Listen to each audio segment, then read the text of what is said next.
My old buddy D Lemonade, Don Lemon in the flesh. We got him here on Mea Culpa. It finally is happening after all these years. Anxious to have you. Hour goes by quickly. Let's rock because, as you know, there's so much to talk about. The chaos doesn't stop. So, Don, the first question I want to ask you is that the United States recently voted nay from voting on a UN resolution condemning Russia's war in Ukraine. Now, to be honest with you, this should be an easy one, right? I mean, with Trump's suspected ties to Russia and his America First foreign policy, do you think that his approach to Russia is part of a larger strategy? Or do you think it's just a dangerous example of prioritizing personal interest over global stability? Well, I think the latter is probably more accurate, and no one would know that better than you. So, but I do think that I do find it odd that he has trouble criticizing Vladimir Putin, that he won't call him a dictator, and that he'll call Zelensky a dictator. And so I'm a little bit surprised by that, but I don't know why we are here. It seems like, condemning Russia for its unjust invasion of Ukraine would be a no-brainer, right? It's but easy, somehow, right? Yeah, but somehow we're in an upside down, backwards world, and I'm just wondering, does Putin have something on the man, or No. I don't know what it is. No, he doesn't have anything on him. All of that bullshit about Trump and P tapes or, other sort of compromise. I don't believe the P tape. It does not exist. This, I believe, is just Donald Trump wanting the same type of unlimited authority, unlimited power, unlimited wealth that Vladimir Putin has. Everybody talks about, for example, Elon Musk being the richest man in the world. That's only because his wealth is known. What about people like Vladimir Putin, where 25% of every single company in Russia, of every oil tanker that comes out, 25% of that goes to him individually. So yeah, Elon Musk on paper may be the richest guy in the world, but I don't think even Elon Musk's money compares or comes close to the money that Putin has. And that, I believe, is what drives Trump. Yeah, and the political power that drives Trump too. The political power and the control that Vladimir Putin has over his people. I mean, Vladimir Putin can do whatever he wants, right, in that country, and no one can stop him. And I think you're right. I think Donald Trump wants that same power. And the sad thing is that I think we're teetering on the edge now. I think we're getting close to granting him that power. He's already, deemed himself a king. And the interesting thing about that, Michael, is I find that when I talk to folks, even, folks who like Donald Trump, they don't like that he's calling himself a king, but they kind of forgive almost everything that he does. So I don't know if that's going to have any effect on him. But you're right. I think he wants unlimited power. He is enamored with dictators and strongmen because he wants the same thing. But he has to realize that America has a constitution and we're a republic. We're about democracy and not about dictatorship. Except in all fairness, Russia has a constitution also, except that constitution doesn't really mean anything because that's what Vladimir Putin said. Remember, they were also only allowed as president to have 2 terms. After that second term, and people started to complain, say, whoa, you can't just change it. Well, okay. So he made himself prime minister, which, for lack of a better term, trumps the presidency. And then after the 4 years, after Medvedev, who he appointed as president, dropped out, what ends up happening? Well, he then became president again. But this time, it's for as long as the people of Russia choose to have him as their president, which, of course, based upon something I've even said going back years ago to you and on your show and all that, it doesn't matter who you vote for. All that matters is who's counting the vote. And that's what I also believe that Trump is looking for. Well, I think you're right about that. I think he's putting people into positions that I'm concerned that we will even have another legitimate election in this country, because he can just say, these votes are fraudulent. They're fraudulent here. We're not accepting that. And he has the right people in place to be able to handle that now. And he's got the Supreme Court. He's got the Justice Department. And look, I think people are afraid to go up against him. So I'm concerned about having a legitimate election. I think you're right about that. But I don't know what we do except are you afraid? Try to vote some. Am I afraid? No, I'm not a person. I'm concerned. If to borrow a phrase from Susan Collins, I'm extremely concerned, but I'm not afraid. And maybe that's just in my personal constitution, and how I grew up, and considering my lineage in this country as people who are came over as peasants and helped to build a country. So I'm not afraid. I do hope, and I believe in America, and I believe in the Constitution. I think that will win out in the end, but it's going to be a tough battle. But I am very concerned. And some people are afraid, and I do understand that. But I'm not afraid. Yeah, understood. And I'm glad for that. Meanwhile, the United States has obviously long prided itself on being a global leader in human rights, in democratic values. But with Trump's refusal to condemn Russia's actions in Ukraine and his undermining of domestic agencies, do you think that America's moral authority on the world stage is slipping?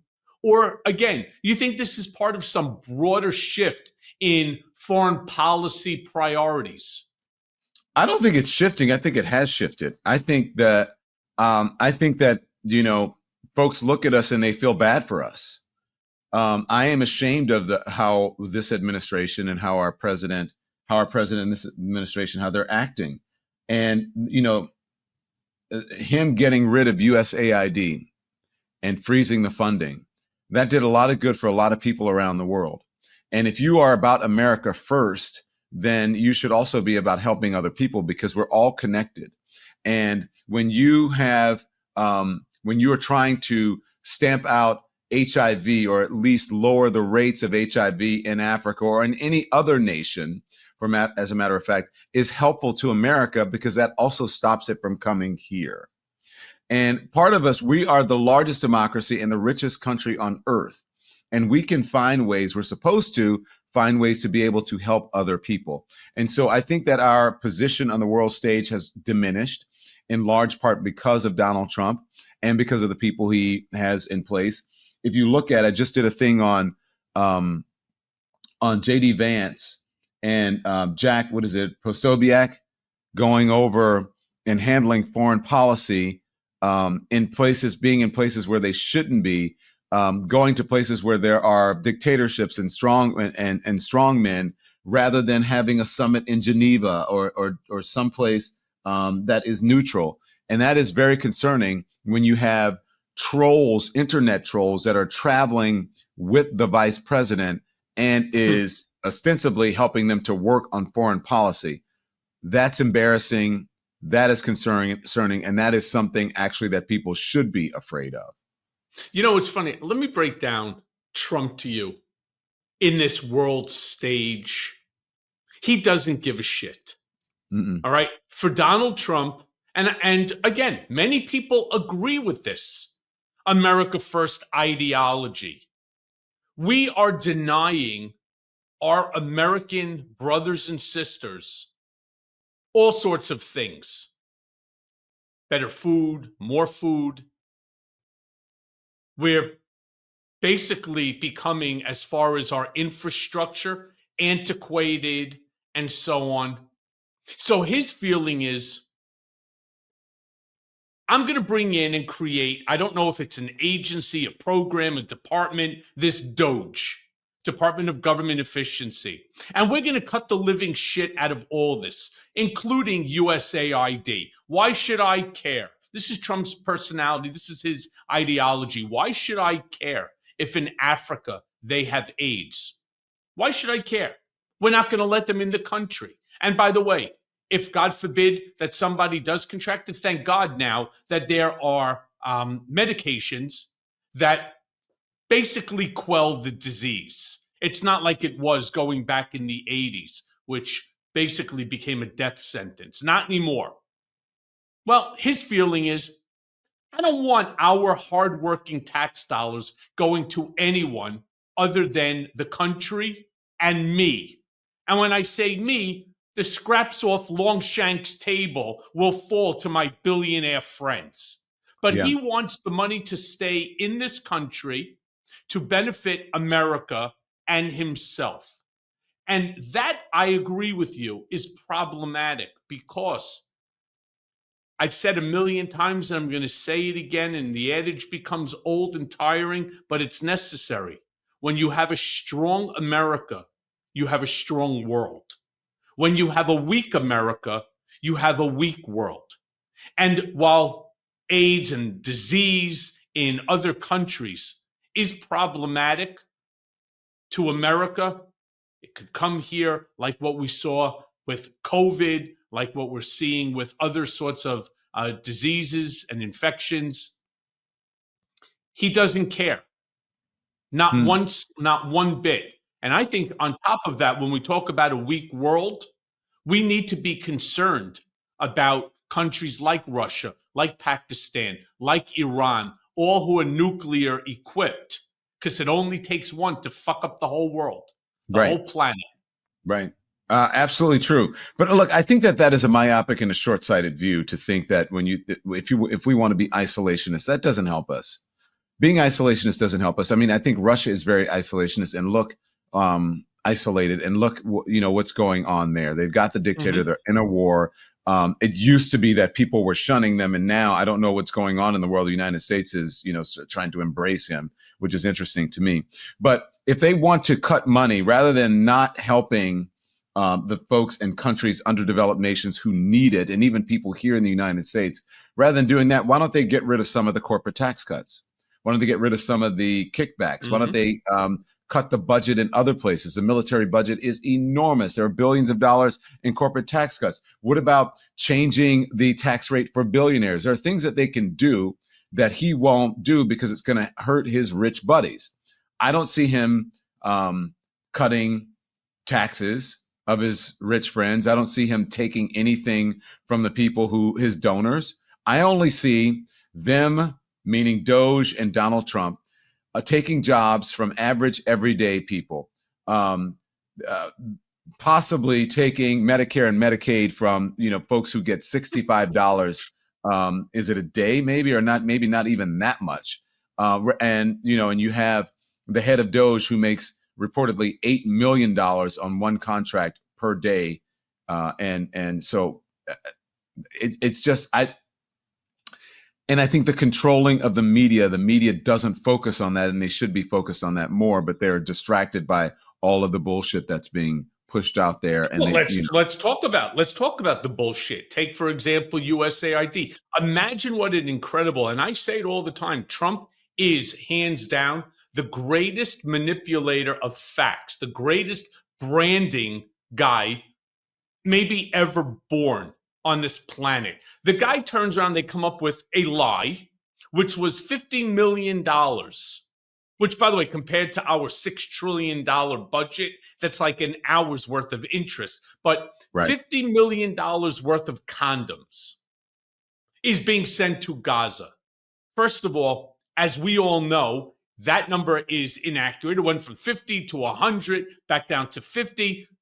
75 and went to 10. Yeah. Right. That would equate, by the way, to 1 billion condoms that they said was being shipped to Gaza. Now, first and foremost, it wasn't Gaza, meaning the Gaza Strip. It was Gaza province in Mozambique. That money and condoms were going to. It kind of reminds me of when he said he wanted to congratulate Kansas on the Kansas City Chiefs, right? I mean, it's just a gaffe. It's a mistake. Okay, it happens to all of us, but, it shouldn't happen to the president when you had so many people reviewing the work and the information that he's putting out. My point here, though, is that's 1 billion condoms that they're talking about because the U.S. government pays 5 cents per condom. It's amazing. That number is wrong, but he is able with that lie to convince an entire swath of the American populace. The fuck? I don't want to send condoms to Gaza. They're making condom bombs out of these condoms. Now, I don't even want to get into the disgusting thought that came through my mind when I first heard that one, but somehow in Donald Trump and his acolytes' world, this is like a Willy Wonka scenario where condoms can fly. And when they explode with whatever the hell that they put inside of these condoms, nails, explosives, whatever. The whole thing is such nonsense and bullshit that it's comical, but people are buying this nonsense day in and day out. When there's a much easier story for him to tell, one that wouldn't resonate so ugly on America. Well, yes, there's a much easier story to tell, and that would be the truth. But by the way, condoms to Gaza, it went from 50 million, I think, to 75 to 100 million. Then it became condoms to Hamas. Remember that. Right. And then it turns out to be a province in Mozambique, Gaza province in Mozambique. And I think it became like $10 million rather than the amount of money that he's talking about. And that was to stamp out and to try to curb the spread of HIV and AIDS and other sexually transmitted diseases in other parts of the world, as I mentioned, and to keep it, and that helps to stop it from coming here as well. So yeah, there's a much easier and better story to tell, and that would be the truth. But the truth doesn't empower him in a way that he likes to be empowered, and the truth doesn't tell the story, the real story about him and what is happening with our country and what's happening with Doge, is that the savings or what they're finding, it's not as much as people think. And there are better ways to save money. There, instead of robbing from the rich, robbing from the poor, how about the helping the poor people? How about the rich people actually helping the poor people in this country? The rich corporations, the rich people, the folks the haves. How about helping the have-nots? I don't see any of that coming from anywhere in this administration, and that should wake people up. But I don't think it's just him being a master marketer and promoter.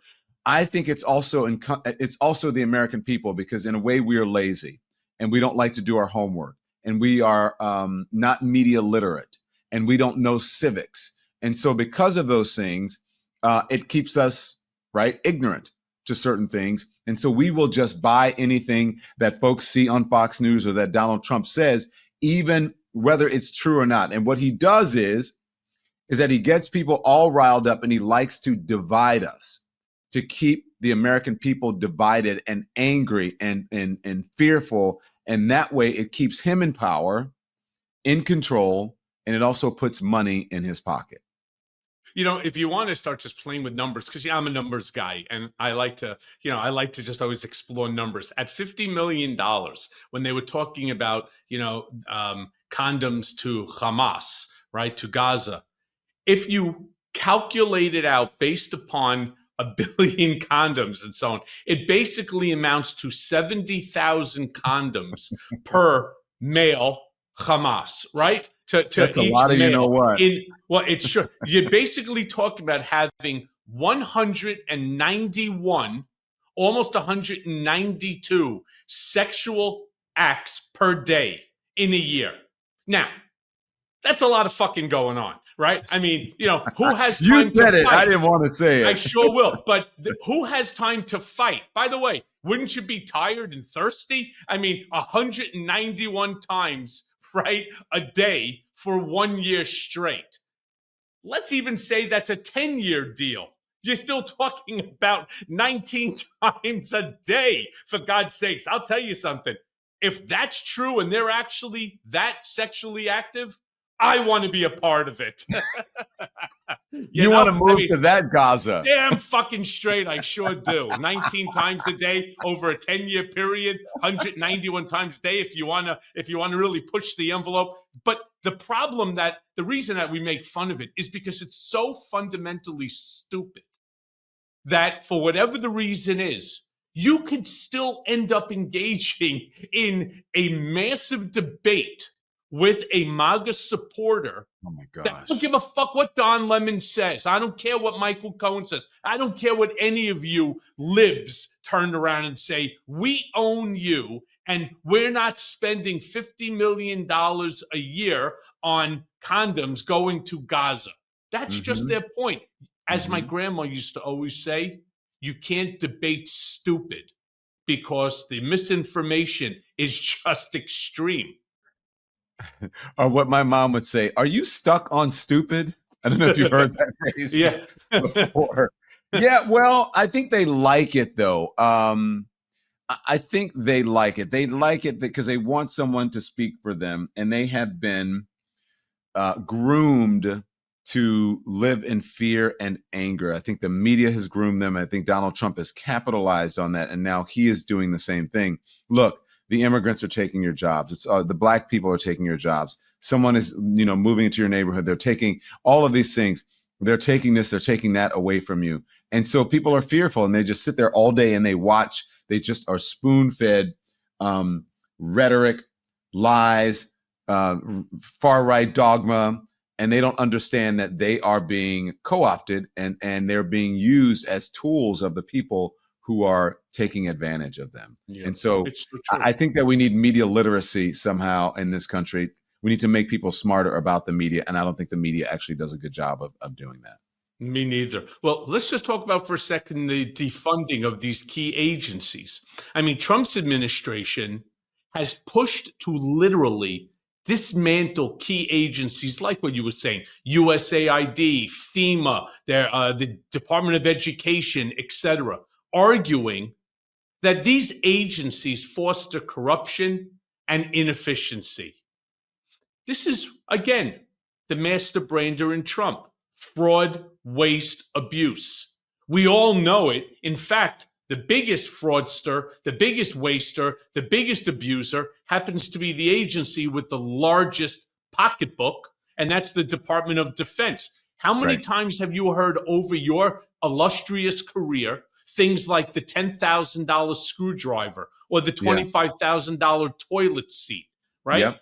I mean, you want to talk about fraud, waste, and abuse? You heard me say cut the Defense Department's budget. I mean, if they want to do that, if they want to actually, save billions of dollars, I agree with you. When your car breaks down, you take it to a mechanic with no hesitation. You need it, and it's not something most guys can fix themselves. I know I can't. And men should think the exact same way about ED. But the reality is, you might be hesitant to seek help. Thankfully, through HIMSS, you can get access to personalized ED treatment without stepping outside the door. HIMSS is changing men's healthcare by providing you with access to affordable sexual health treatments from the comfort of your own couch.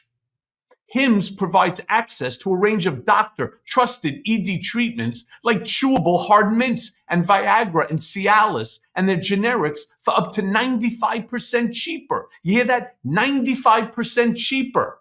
And the process, it's 100% online, so that there's no need for uncomfortable doctor visits. Just answer a series of questions on their site, and a medical provider will determine the right treatment option for you. And if prescribed, your medication ships directly to you for free. No insurance is needed, and one low price covers everything from treatments to ongoing care. And with hundreds of thousands of trusted subscribers, HIMSS can help you find the ED option that works best for you. So start your free online visit today at hims.com/Cohen. That's HIMS.com/Cohen for your personalized ED treatment options. Again, that's HIMS.com/Cohen. And the product mentioned are chewable compound products which are not approved by or verified by safety or effectiveness by the FDA. Prescriptions require an online consultation with a healthcare provider who will determine if appropriate. Restrictions apply. See website for details and important safety information. Subscription required. Price varies based on product and subscription plan. But the question I want to ask you here is, without clear plans for replacement of these agencies, you think that this is undermining America's ability to influence global affairs, particularly in what you were talking about, the humanitarian and the diplomatic efforts? Of course it does, global affairs, but also, look, Everyone keeps talking about America first, whatever. We got to get our own house in order. When you are doing the people who are cutting jobs and who are looking at, inefficiencies in our government and in bureaucracy, they should at least have an idea about how government works, how bureaucracy works, that there are actually institutions in our government that do work, that actually help people, that saves lives. And can they be more efficient? Absolutely, 100%. But I don't believe that you do that by going in and stripping them of what makes them valuable to the American people and stripping institutional knowledge from those organizations and institutions just to save a dollar. I have a good friend who is one of the smartest people I know. And he's taught me this about value versus cost. And sometimes when you want things to operate properly, when you want something good, when people say you got to spend money to make money, right? You have to spend money on something if you want it to operate properly. So he always says, many people who are in business, they know the cost of everything and the value of nothing. And I believe it's the same thing in our government right now. They know how much everything costs. They keep telling us how much this costs, how much that costs, but they don't talk about the value of some of those programs that are costing money. And in order to have those agencies and those programs work properly, save lives, help America, help other parts of the world, you have to spend money. There's a value in that does not show up on a what? On a balance sheet. On a balance sheet. It doesn't show up on that. And so that's what they're ignorant of that. And so the people who are, in these positions to be able to change people's lives and cut out certain organizations and fire people and all of that, they should consider the value of some of those things and just not the cost, because the people who actually support Donald Trump and who voted for him are going to be affected by it the most when they have to start, when the Department of Education goes away and they can't get Head Start for their kids, or they have to start paying for the education when usually they go to public schools, or when veteran services are being cut out, or they don't have certain infrastructure that they need in places. They don't realize that the blue states actually fund the red states because they don't have a big enough tax base where they are to be able to afford even much of their very own infrastructure. And so I think that's why, but he likes the poorly educated because he can keep them in the dark and they don't understand these issues. I couldn't say it any better. You have some states that are net positive. They give more to the government than they receive. And then you have these red states that are net negative, that they take a whole lot more than what they send to the IRS. So since we're talking about plans, let's talk about the migrant deportation plan coming out of this administration. Trump's proposed migrant deportation plan, which literally involves sending migrants to internment camps, whether it be in Guantanamo Bay or now in Panama. I saw this the other day on television. They put a whole bunch of migrants into a Panamanian hotel for 2 days, and now they're shipping them to a Panamanian jungle where they built internment camps with tents. And they're doing the same thing now in Guantanamo Bay, though this is now so controversial. I think even Pete Hegseth went to Guantanamo in order to check out the substandard tent facilities that they're building there. How do you interpret this as a statement on immigration? And do you think it's more about cruelty as policy or political posturing? Well, I think it's both, but you took the words right out of my mouth. I think the cruelty is the point.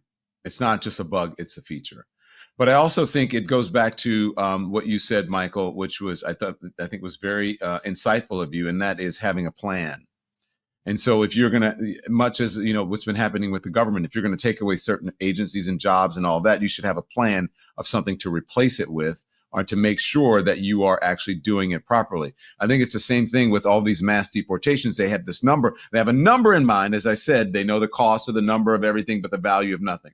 So they have their idea of what they want to do. And so they're now trying to make the actual realization of these things fit the political dogma and narrative that they had said on the campaign trail. We're going to deport this many people. That's easy to say when you're running for something, but then when you actually get into office, in order to do that, you have to be able to, where are you going to send them? How are you going to transport them? Where are you going to house them? Who's going to pay for that? Are we going to end up spending more money by housing them in these facilities? And then how valuable is it to us for America to be seen as cruel, that we're putting people in substandard conditions? All of those things you need to think about before you're doing it. And I don't think it was very well thought out. And now we're suffering the consequences. The unfortunate thing is that these are human beings, whether, depending on, no matter how they got here. Some of them are bad people, right? Some of them are not so bad. Some are people who have been caught up in this and they're actually American citizens. And we have to remember, migrants aren't really breaking the law because they're coming here. It's the way they're doing it is legal. And even people who are coming in and they're applying for asylum, declaring asylum, that is not illegal to do in the United States.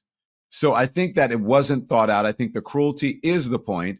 And I think it's, in a way it's going to backfire. But I will say that people are, I think, positive, or at least they think they are, about getting a handle on immigration or illegal or undocumented immigrants in this country. I don't think that you'll find many people who are against it.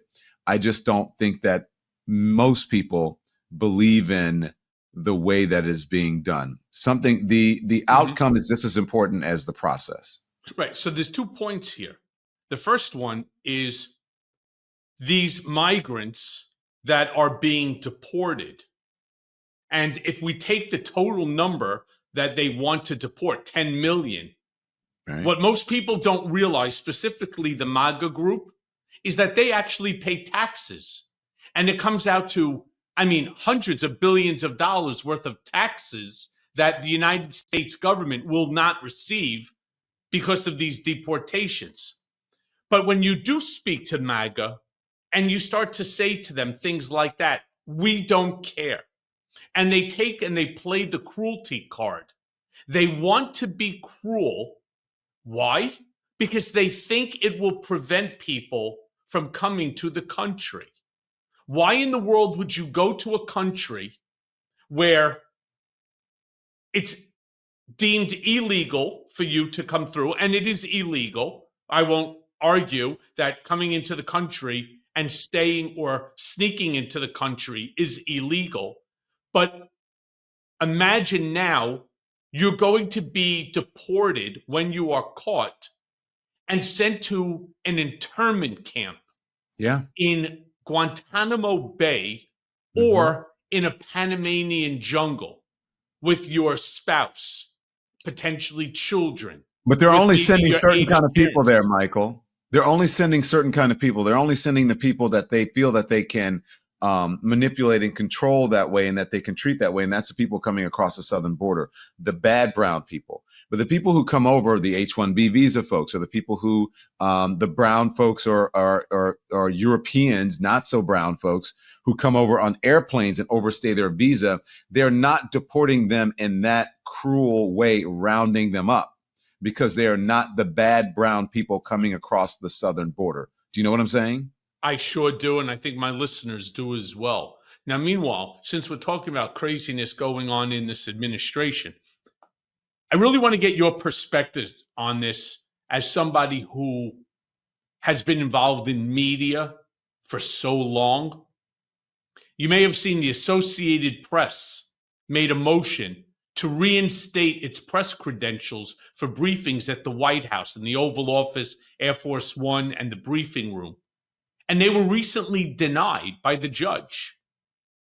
And this has been hailed now as a Trump victory, that it's a victory for Trump's approach to limiting press access. What do you, D. Lemonade, say about this power dynamic between the press and the executive branch? And how do you see it influencing future administrations' relationships with the media? Oof. You cut out a little bit. Give me the second part of that question again. How do you think that it deals with the future administrations' dealings with media? Well, I think future administrations are probably going to be, hopefully they will believe in democracy, in the rule of law, and in the Constitution more than this administration. What this administration is doing now is I believe it's really un-American, and it shows a lack of respect for the very First Amendment of the Constitution, which includes freedom of the press. I think the Associated Press is well within its rights, within the bounds of journalism, to be able to decide what sort of standards that they have for naming bodies of water institutions, or whatever it is. They should be able to do what they want. Every single media organization and every single business, as a matter of fact, has a style book, what they call a style book. This is how we do it at CNN. This is how we do it at the Associated Press. This is how we do it at NBC. And just to show you, look, where you have up on the screen, Michael Cohen, Mea Culpa. That is part of the style book of Michael Cohen's podcast, or your show here. And so I think that the Associated Press is well within its rights. Donald Trump just doesn't get to come in and say, okay, now I'm going to name Nicaragua, Portugal. You can't do that. And so I think that the media, the press, especially conservative press, should stand up for the Associated Press, because when something similar, not exactly the same thing, happened during the Obama administration to a Fox News reporter, every single pretty much news organization, right and left, stood up for that reporter. I think it was James Rosen of Fox News, and said, this is wrong. This should not happen. We stand behind our colleague. I have not heard a peep from conservative media or Fox News about the injustice that has been dealt to the Associated Press. So I think this administration is trying to strong arm the media and pressure them into reporting favorably when that is not the media's job. The media's job is to report, to hold truth to power, and to do it without fear or favor. And it is part of the fourth estate, and it should be allowed to do that. My last point, and I think the most important point, is this administration, starting at the top, has the distorted and backwards idea that the American people work for them, that they are the boss of the American people, and that they are the boss of the media, when it in actuality is the other way around. They are public servants, and they work Mm-hmm. for the American people, and they work for the media. And the media is actually doing a service by being a conduit between the administration, the government, and the people. And someone needs to tell that press secretary and Donald Trump and everyone in the communications department that, hey, listen, you need to treat us with respect, because we don't work for you. We work for the American people, and you work for the American people as well. So show us some respect.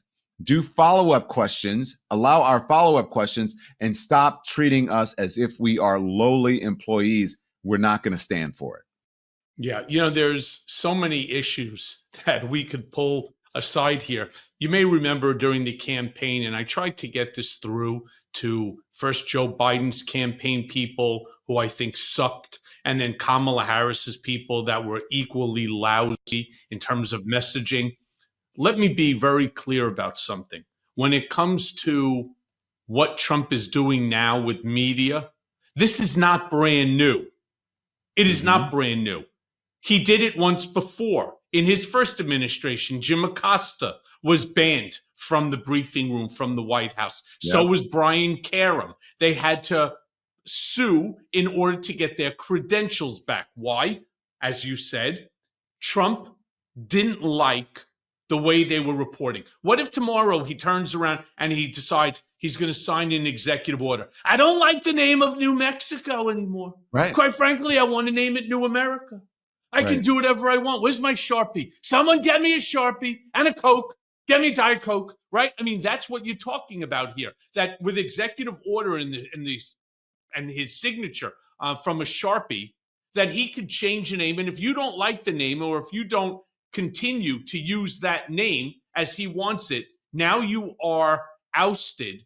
And when you start listening to the press secretary and you start listening to others talk about how this is a win, I don't see how this is a win for the American people to have your voice stifled, and instead they gave that pass for the Associated Press to Newsmax, to OAN, another one to a different Fox subsidiary, and so on. And I just think basically something I had called out a long time ago, you're going to start to see state-run media, which is, I believe, is what Fox, Newsmax, and OAN is. They're state-run media, no different than in Russia. That media station is called Pravda, which means in Russian truth.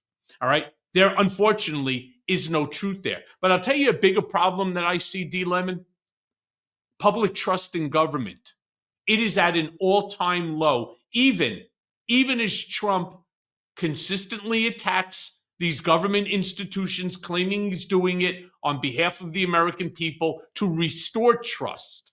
His actions, coupled with his focus on dismantling agencies, you know what they're really doing? They're fueling a growing mistrust of all of our public institutions. My question to you is then, how do you think this climate is impacting the average American's perception of the federal government? And what do you think of the long-term consequences? I don't think it's impacting in the way that the Trump folks think. You know, when it's not hitting, you know, when they say this hits different, it's not hitting in the way that they thought or they think it's going to hit, or they thought it would. I think that they're being naive about it, because if you look, Michael, around the country at these town halls, you see these politicians going back to their constituents, and they're getting an earful. And there are protests. People are being arrested at these town halls because they want to know why people who are non-elected people, why are they in control of our government? Why are they deciding which agencies should stay or go? Why are they deciding what government employees should stay or go? And they also want to know about why are you all of a sudden, we supported Ukraine for the past 3 years. Why are we suddenly flipping the script? So I don't think that it's going over the way that they think it's going over in America. And I think if they continue onto this path, I don't know if it's going to be as drastic as James Carville said, where he said this government's going to fail in 30 days or so. But I do think it's going to be a rude awakening for MAGA and the Trump administration when their own people start to revolt. This may be the time when Donald Trump may get wounded. Where he can wound someone, meaning the country, on Fifth Avenue, and then he's going to start to lose some supporters. Yeah. So, D. Lemonade, I have two last questions for you. The second to last is the relationship, the way I see it, between Elon Musk and Trump seems to be unraveling. I mean, especially following the recent Doge-related controversies. Trump's administration recently instructed federal workers to disregard emails from Musk detailing 5 actions that they've taken that specific week, with threats of job loss if in fact that they don't comply by Monday. Now, given Musk's substantial influence on government and public discourse, do you see this as an abuse of power, or do you think it's reflective of a larger trend toward corporate control over government operations? Larger trend of corporate control over government organizations. I see it's both. Yeah. Government operations. Yeah, I actually see it as both. I think it is an abuse of power, but I think it's an abuse of power by Donald Trump. Every now and then, we're reminded of those many healthy resolutions that we've made over the years, like to lose weight, to exercise more, to eat better. But a goal without a plan, well, it's a plan that's destined to fail. Prolon's 5-day program, it gives you the tools to put your health goals into action with a science-backed plan that makes it easy to stay focused and to achieve real results. Prolon's fasting mimicking diet, well, it's a revolutionary plant-based nutrition program that nourishes the body while making cells believe that they're fasting. Researched and developed for decades at USC's Longevity Institute and backed by leading US medical centers, Prolon helps support healthy blood sugar, enhanced skin appearance, fat loss, and improved energy and focus post-fast. Now, it all starts with their 5-day program. Snacks, soups, and beverages, all designed to keep your body in a fasting state. No guesswork and no planning required. 3 consecutive cycles of Prolon have been shown to reduce your biological age score by an average of, get a load of this, 2.5 years. And your waist circumference, by 1.5 inches. Prolon is fasting with food. That's right. It's fasting, but with food. It all starts with Prolon's 5-day program. Again, snacks, soups, beverages, all designed to make your body think that it's fasting. So let me be clear. I did the 5-day program and I feel much better. Prolon, really, it's not like any other diet that I've tried. Because you know why? It's not a diet. It's truly science.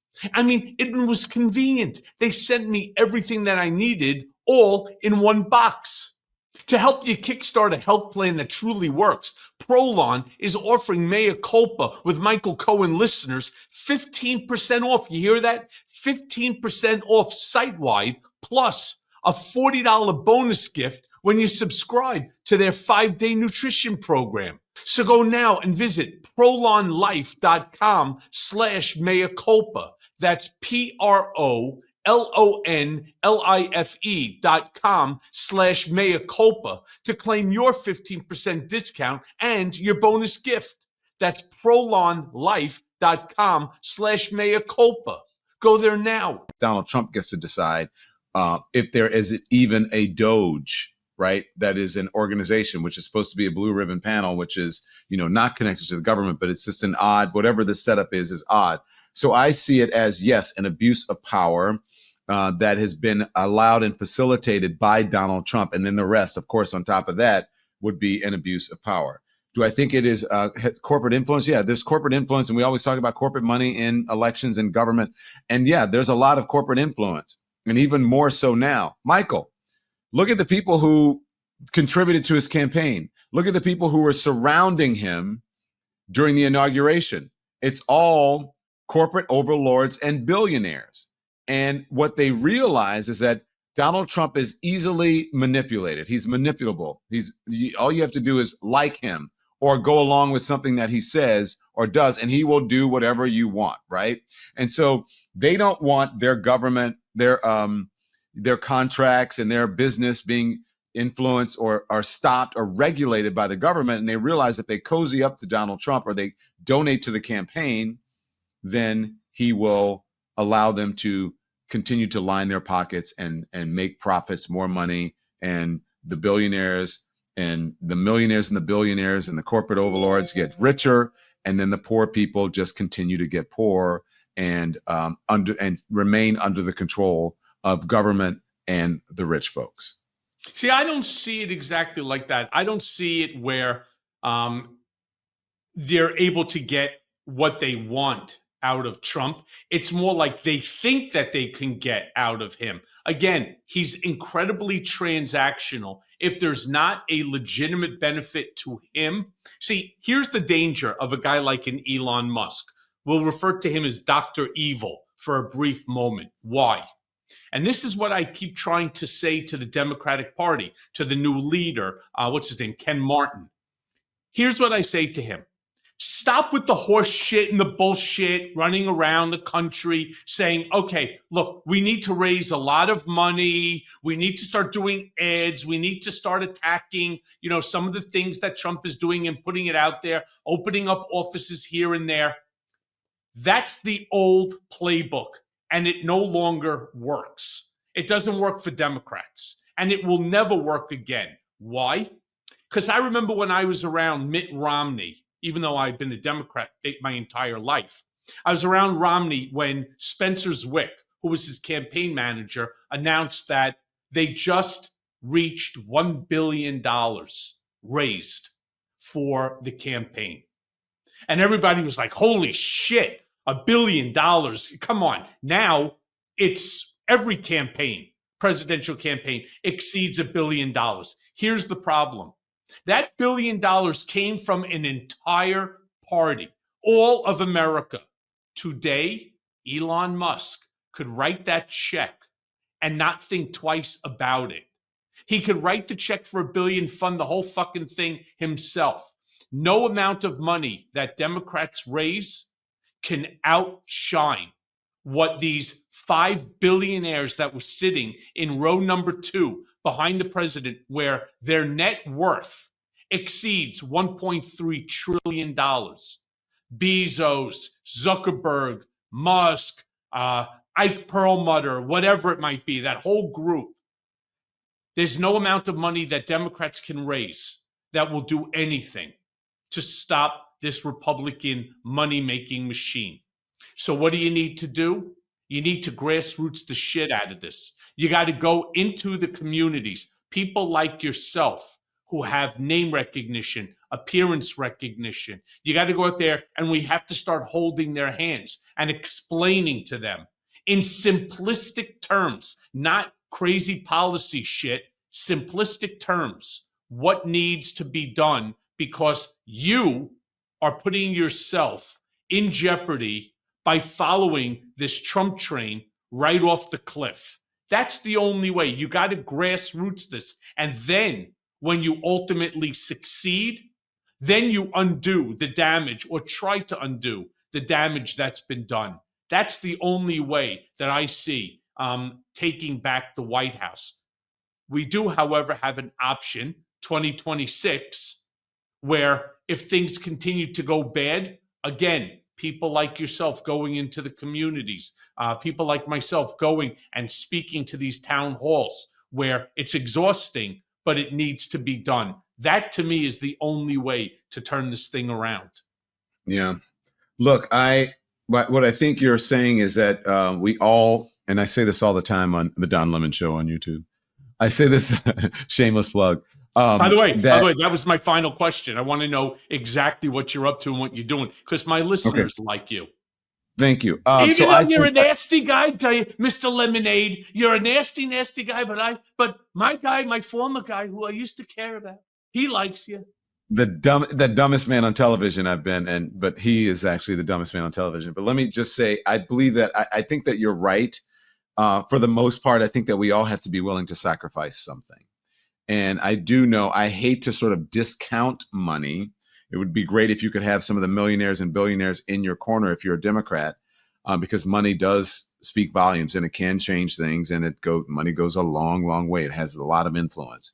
But I do think that you have to be willing to sacrifice something. And I think until the American people are willing to do that, then nothing's going to change. We're going to continue on with basically what is this not even slide, but, more of a sort of barreling into fascism and authoritarianism. Yep. So now my final question, which you already know what it is. I gave you an advanced test question. What's going on in the life of D Lemonade? Well, I am enjoying the hell out of my life. I am free. I'm emancipated. I can say and do things that I wasn't able to do in corporate media. Because you can't respond, right? You're above that. You can't do that, and you're just going to give it more fuel. And now, sometimes when a troll hits out at me, I hit right back at him. But I am doing the Don Lemon Show on YouTube, and we stream it on all platforms, on YouTube, on TikTok, on Instagram, on Facebook, and then it's on Apple, iHeart, and Spotify, right? And so that is a Don Lemon Show. We are growing by leaps and bounds with subscribers, especially after this crazy administration. And I think people want resistance. And I don't mean want resistance just for the sake of resisting, because they understand and they realize the bullshit that's happening in this country. They realize that the tyranny that is being foisted upon the people of America. And they see the injustices, and they want people to fight back, and they want authenticity, and they don't want it filtered through a corporate lens, but through a corporate filter. And so here I am, as you know who said, I am the chosen one. Yes. Yes, that was Moses when he was talking to my people. Yeah, and so I think people have chosen independent media, as you know. You know, the Midas touch is crushing it. The number one social thing. And I think we are taking their lead, and we're drafting off of them, because I love Ben Meiselas and the guys over there. And I think this is going to be a banner time for independent media, especially independent media that is centrist, center-right, center-left, progressive, because we've got the crazies on the right. We've got the conspiracy theorists. We've got the people who don't have to abide by facts or any of those things. Those people have already, made their fortune and are making their fortune in the streaming business. Yep. And now it's time for us. And I think that this last election has opened up an opportunity, and there is a way that is being made for independent media, because people are tired of corporate media right now. They just don't trust it. Amen to that. My buddy D Lemonade, you say hi to Tim for me. Miss you, my friend. Hope to see you very, very soon. You guys still owe me that drink, but that's besides the point. Look forward to seeing you soon, my friend. And anything that you need from me, I'm always there for you. Well, thank you very much. We love you guys, and say hi to your family. And anytime you're ready for that drink, I'm done with mine now. Actually, you thought it was scotch, but it was cream soda. I found it in the store. I found a diet version, and so that's it. But you take care of yourself. I'm very proud of you, and continued success, okay? Thank you, my brother. Appreciate you.